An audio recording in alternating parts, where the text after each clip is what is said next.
I want to tell you about the year my best friend convinced everyone I was losing my mind. His name was Marcus. We'd been close since college, 10 years of inside jokes, road trips, showing up when it mattered.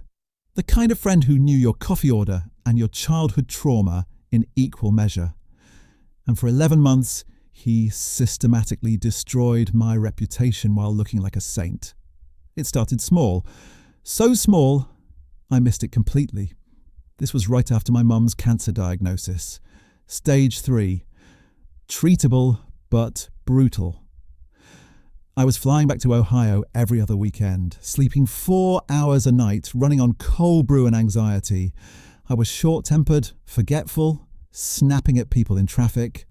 I was not at my best, and I knew it. The first night I flew home after the diagnosis, Mum tried to make spaghetti like nothing had changed. She dropped the jar of sauce, glass everywhere, and just stood there laughing and crying at the same time. I remember kneeling on the kitchen floor, picking out glass with my fingers and thinking, okay, this is the version of life we're in now. Marcus knew all of that. I told him everything. He'd text me every few days. Hey, checking in, you eating? Don't forget to breathe, man. I'm here if you need anything. It felt good having someone care. I remember one specific text. I was in a hospital cafeteria that smelled like disinfectant and burnt coffee, staring at a sandwich I couldn't eat. My phone buzzed. You don't have to be strong all the time. It's okay to fall apart. That's what I'm here for. I actually teared up reading that. What I didn't know was that same week he sent a message to my girlfriend Sophie. Hey, just so you know, I think he's really struggling, more than he's letting on. Might want to keep an eye on him. I'm worried he's not thinking clearly. I didn't see that message for months. The first real crack showed up around month 3. We'd been planning this weekend trip. Cabin in the Catskills, nothing fancy. First time in weeks I'd felt like I could breathe. Friday morning I'm packing the car and Sophie comes out looking uncomfortable. So, Marcus texted me last night. Yeah? He said you'd been acting weird, that you told him you weren't sure about us anymore. I stopped mid-fold, t-shirt in my hands. What? Did you say that to him? No, Sophie, no. Where is this coming from? She looked relieved and guilty at the same time. He said you'd probably deny it, that you've been all over the place emotionally. I laughed. Not because it was funny, but because it was insane. I've been stressed about my mom, but I've never said that. Marcus is confused or something.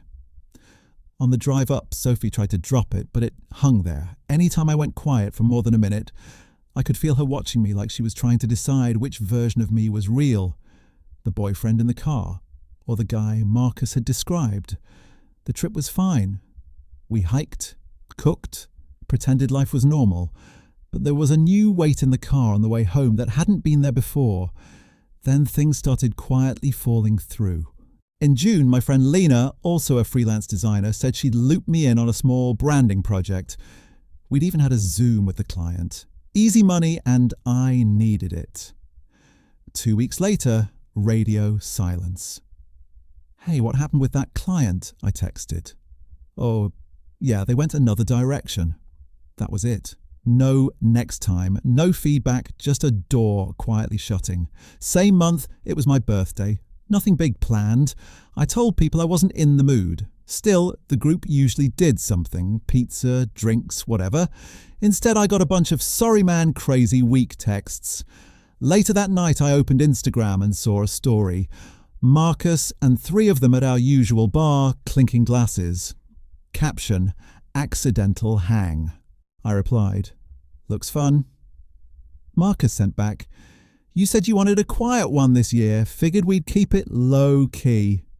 It stung, but I swallowed it. He'd been there for me. I didn't want to be that guy who turns everything into drama. In July, our group chat, 7 of us from college, got weird. I'd post something, maybe one person would react. Group photos would show up from nights I hadn't heard about. Plans were happening inside threads I wasn't in. I brought it up to Marcus over beers at this dive bar in Williamsburg. Sticky floors, Fleetwood Mac on the jukebox. I don't know, man, I said. Feels like everyone's weird with me lately. He leaned in, eyes soft. You think maybe you're reading into it? You've been under a lot of stress. Maybe. People notice when you're off, you know? They don't know how to handle it. I'm not off. He squeezed my shoulder. You're dealing with a lot. It's okay to admit that. The beer glass sweat under my hand, the light catching his concerned face. I remember thinking, he's right. I'm being paranoid. And I also remembered the one time that week I'd snapped at Sophie over something small. It was just enough real flaw to make his version of me believable. The funeral was the breaking point. Our mutual friend Devon's dad died. Heart attack. Sudden. I didn't find out until 3 days after the service. I saw it on Instagram. A group photo outside the church. All of them there, Sophie there, Marcus with an arm around Devon.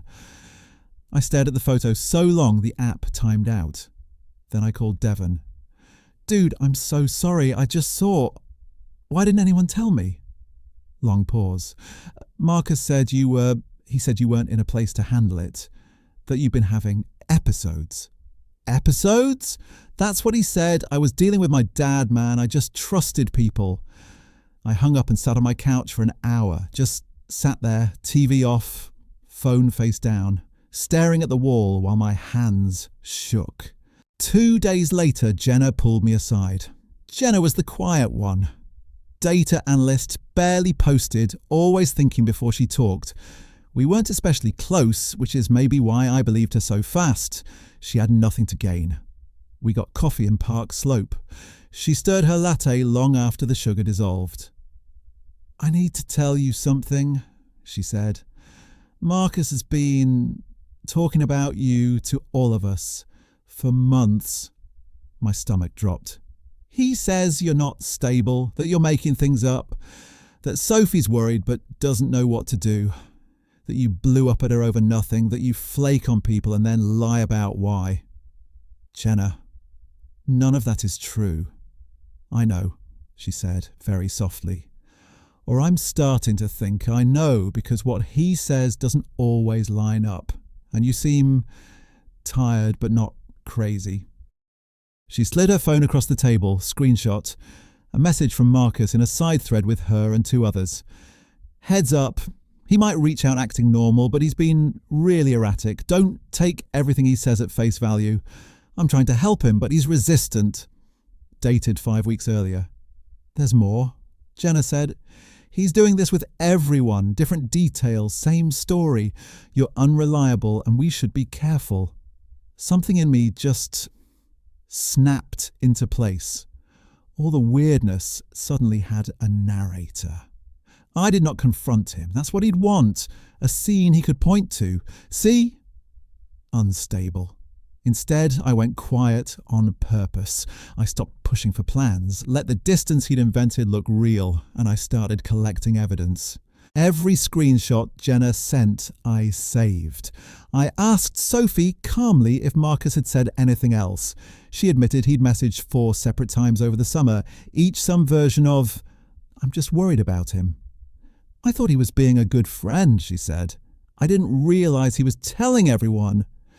I checked my email and found an old thread where Marcus had CC'd me on a note to Lena. Hey, just FYI, he's been going through a rough patch. Might not be the most reliable right now. Thought you should know before committing to a project together. That was why the job disappeared. He'd cut my income for my own good. I made a folder on my laptop, titled it Concerned Friend. Messages, screenshots, timestamps, little contradictions where his versions of events didn't match reality. I added notes for myself. Here he says I missed brunch. I was on a plane with boarding pass receipts. Claims I screamed at Sophie, check calendar. That night we were at Mom's chemo. It felt like building a case file on someone I used to split rent with. There was one night in August, a birthday party in a Bushwick backyard where I almost caught him live. I walked past the kitchen and heard my name. Yeah, he just exploded on Sophie out of nowhere, scared the shit out of her. I think he needs help, but he won't admit it. I froze. There had been no fight. That week, Sophie and I had watched The Bear and meal prepped on Sunday. That was it. For a second, I thought about walking in and saying, "Tell that story again, I want to hear it." Instead, I grabbed my beer, walked past like nothing, and later that same guy came up to me all gentle. "If you ever need to talk, I'm around, man." About what? Just things have been rough, right? He genuinely thought he was comforting me about an argument that never happened. That's when I understood how deep this went. My life was a story other people thought they'd watched. Marcus wasn't confused. He had a role he liked. In March, I got promoted. Title bump, raise. Marcus had just been turned down for something similar. Sophie had started coming to me instead of him when her brother went back to rehab. He'd joked. "She used to tell me this stuff, you know." He'd always been the group organizer. When people started asking me to co-plan things, he joked about me stealing his job. It wasn't about me being unstable. It was about him needing me to be. If I was falling apart, he was the hero holding everything together. If I was unreliable, he was the dependable one. If I was lying, he was the truth teller. When I didn't need saving, he just manufactured a version of me that did. The group dinner was Sophie's idea, mid-September. "We haven't all been together in months, let's do something." Marcus jumped on it, picked the restaurant, made the reservation, sent the invite, back to playing social glue. Italian place in the West Village, tiny, candles on every table, low ceiling, too many people talking at once. I got there early and sat at the end next to Jenna. My heart was pounding so hard, I could feel it in my throat. Marcus arrived last. Hugged everyone, ordered a bottle of wine, made a joke about getting the band back together. For the first hour, it felt almost normal. That was the weirdest part, how quickly you can slide back into old rhythms with someone you're planning to expose. Devon asked about my mum. "How's she doing, man?" "Good. Finished treatment last month, clean scans. Relief all around." Marcus raised his glass. "To your mum, and to you, for getting through it." Glasses clinked, and I thought, this is the moment. I pulled out my phone. Actually, there's something I need to share with everyone. The table went quiet in that way where laughter dies mid-sentence. I opened Google Drive, pulled up the folder, and dropped the link into our group chat. If you've been wondering why I've seemed distant, this might explain it. Marcus's expression didn't move. Yet. He took a sip of wine like nothing was happening. People opened the link. Inside, messages he'd sent to Sophie, to Jenna, to Devon, to Lena. Voice notes about me spiralling. Screenshots where he invented fights, described me missing plans I'd never been invited to. Dates lined up next to real events. I'd added little captions under some of them. Same night as Devon's funeral, when I supposedly refused to come. No one told me. I didn't launch into a speech. I just let the receipts scroll. The silence got heavy. I could hear the espresso machine hissing at the bar, someone dropping a fork 2 tables over. Sophie's hand went to her mouth. Devon put his phone down and stared at Marcus. "Dude," he said. "What the fuck?" Marcus finally spoke. "This is out of context." "Which part?" I asked. You were struggling." "I was trying to help by telling people I was making things up, by warning Lena I was unreliable so she'd drop a job." He didn't answer. Jenna said, "You told me he was lying about his mum's treatment, that he was exaggerating for attention." Sophie's voice was shaking. "You said he screamed at me. That never happened." "You don't understand. Then explain," I said. He couldn't. There was no version of the story where he walked out clean. He stood up, tossed a couple of 20s onto the table and said, "I'm not doing this." Then he left. No one followed. The aftermath was quieter than you'd think. Within a week, Marcus was out of the group chat. Nobody called a vote. Messages just shifted around him. Someone made a new chat. His name wasn't in it. His girlfriend at the time, Vanessa, saw the folder and, according to Jenna, put some things together about how he talked about her friends too. 2 weeks later, she was gone. I didn't celebrate that. I just felt sorry she'd needed proof. Devon called me one night in October.